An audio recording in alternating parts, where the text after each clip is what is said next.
တခါမှမြင်းနဲ့ခရုတွေ့ကြခရုဆိုတဲ့မျိုးကလှုပ်စီးနေရှေ့ရောက်တာကိုသွားတယ်အဲ့ဒါမြင်းကကြည့်ပြီးတော့အလွန်နှေးတဲ့အကောင်ပဲကွာကဲရဲ့အဲ့လိုကဲရတဲ့ခါကျတော့ခရုကမင်းကငါ့ကိုနှေးတယ်လို့ပြောတာလားတတိရှိရင်မင်းကလည်းအပြည့်ပြိုင်ပဲဟာဘယ်သူကိုစိန်ခေါ်တာတော့ခရုကမြင်းကိုစိန်ခေါ်တာနော်သူ့ဟာအကြံစီရှိလို့ပေါ့အဲ့တော့မြင်းကမင်းလိုကောင်များငါလိုကောင်လာပြီးတော့စိန်ခေါ်တယ်။ကိုင်ဘယ်နေ့ပြန်ရင်လဲရက်တာရွှေးလိုက်စီရင်ရင်ရအောင်ဆိုခုနှစ်ရက်ရွှေးရွှေးပြီးတော့သူကဂတိတစ်ခုတောင်းတယ်မင်းငါနဲ့အပြေးပြိုင်မဲ့နေရမှာဂတိတစ်ခုတော့ရှိရမယ်အဲ့ဒါဘာလို့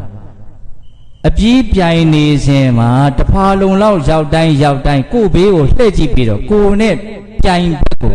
ဟေးမင်းပြေးတော့လားလို့မေးရမယ်ငါလည်းမင်းကိုမေးမယ်မင်းလည်းငါ့ကိုမေးရပါတယ်မင်းငါ့ကိုတဖာလုံးထိတောင်ပြအောင်လိုက်နေမှာမဟုတ်တိုင်းဆိုမြင်းကဝေးရောက်သွားဒီခရုကတလက်မတောင်ရွှေသေးမှာမဟုတ်အဲ့ဒါနဲ့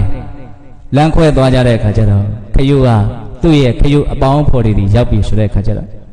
ဟာငါလူတို့မြင်းသားစားပါလားဟာစားမှာပေါ့မြင်းသားစားရင်အညောင်းပြေ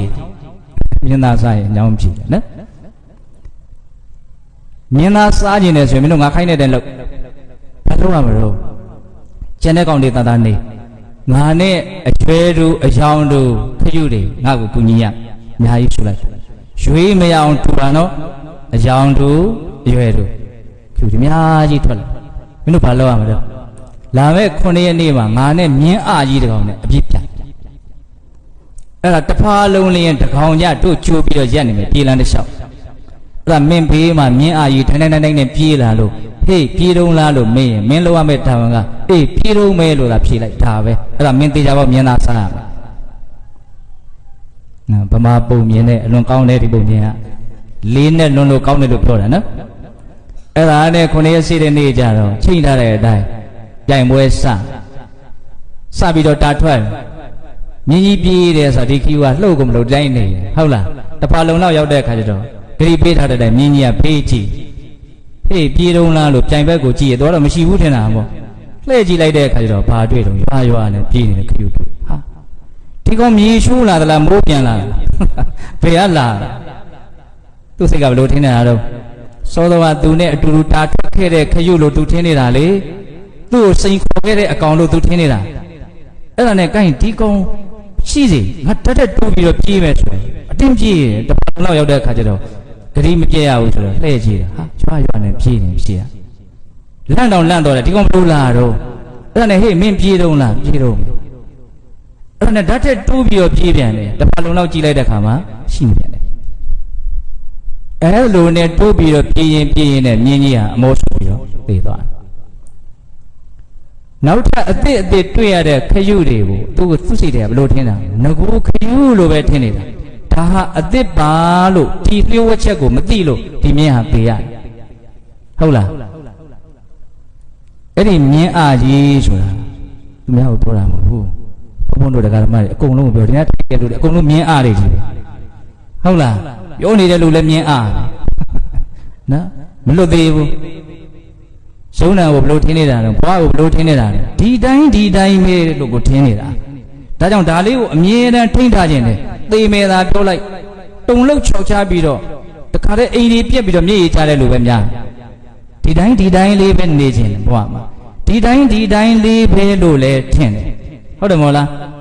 ဆယ်စုနှစ်လောက်ကြာသွားပြီဆိုရင်ရုပ်တည်တော်ပြောင်းသွားတယ်ဒါတောင်စိတ်ကဘလို့လို့ထင်တော့ဟုတ်လားတချို့ဆိုရင်ဒီတိုင်းကဘလို့တောင်ထင်တော့အရင်ဘဝတုန်းကလူဝင်စားတွေဘာတွေရှိတယ်လေကိုဘုံကျောင်းမှာရှမ်းကြီးတဲ့ကိုရင်တစ်ပါးရှိ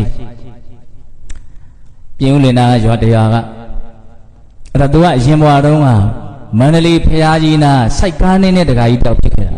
အကုန်ပြန်ပြောနိုင်တယ်အော်စရာကြီးအဲ့ဒါသူ့အမေကိုစကားပြောတတ်တဲ့အရွယ်အစပြီးတော့အရင်နှမျောတယ်အမေအဆံကိုကြည့်တော့ပိုက်ဆံမရှိရင်လူဘဝကြီးအောက်ကျဘယ်သူမှသင်ကြမလို့ဘူးနော်ပြီးခဲ့တဲ့ဘဝကိုနိနိကကသူဘာလို့သိနေတာမြင်နေတာအဲ့တော့ပြောရင်တာကဘာတော့ကျုပ်တို့ကမြင်းအာကြီးတွေဆိုပြောရင်အသစ်ဖြစ်နေတာကျုပ်တို့သိသလားမသိဘူးဒါကြောင့်ကျုပ်တို့ရဲ့စိတ်ထဲမှာ ချစ်ဆွဲမုန်းဆွဲတွေဟာအလုံးမအားကြီးတယ်ပေါ့နော်ကိုချစ်တဲ့လူဟာမရှိတော့ဘူးလို့ကျွန်တော်သိသလားမသိဘူးနော်ကိုကိုချစ်တဲ့လူကိုကိုကောင်းကျိုးဆောင်ရွက်ခဲ့တဲ့လူဒီလူပဲထဲနေတာကိုကိုချစ်စရာကောင်းအောင်လုပ်ခဲ့တဲ့လူဟာလွန်ခဲ့တဲ့နှစ်များစွာသာသေခဲ့ပြီတကယ်ကအဲ့လိုပြောရတော့မကောင်းဘူးနော်ဒါပေမဲ့တကယ်အဲ့ဒီလူရှိသေးသလားအဲ့ဒီယုံ nant ရှိသေးသလားမရှိတော့အဲ့ဒီယုံ nant ရဲ့အဆက်ဖြစ်တာပဲရှိတာနော်တကယ်သဘာဝတရားအမှန်ကအဲ့ဒီတိုင်းကြီးသူအဲ့ဒီအမှန်တရားကိုမြင်အဲ့ဒါပညာခုနကတော့မြင်းကြီးကခရုအသစ်တွေကိုအသစ်တွေလို့မသိတဲ့အတွက်ကြောင့်သူကဖြစ်ရတော့မောဆိုပြီးတော့ပေးရတယ်အဲ့လိုပဲဘုန်းတော်တွေဟာယုံ nant ဟာအသစ်တွေဖြစ်နေတာငကိုဟာမဟုတ်ဘူးလို့မသိဘူးမသိတဲ့အခါကျတော့ဒီယုံ nant နေရဲ့အပေါ်မှာအလွန်မှဆွဲမက်တယ်ပေါ့နော်ဘဝရဲ့အပေါ်မှာ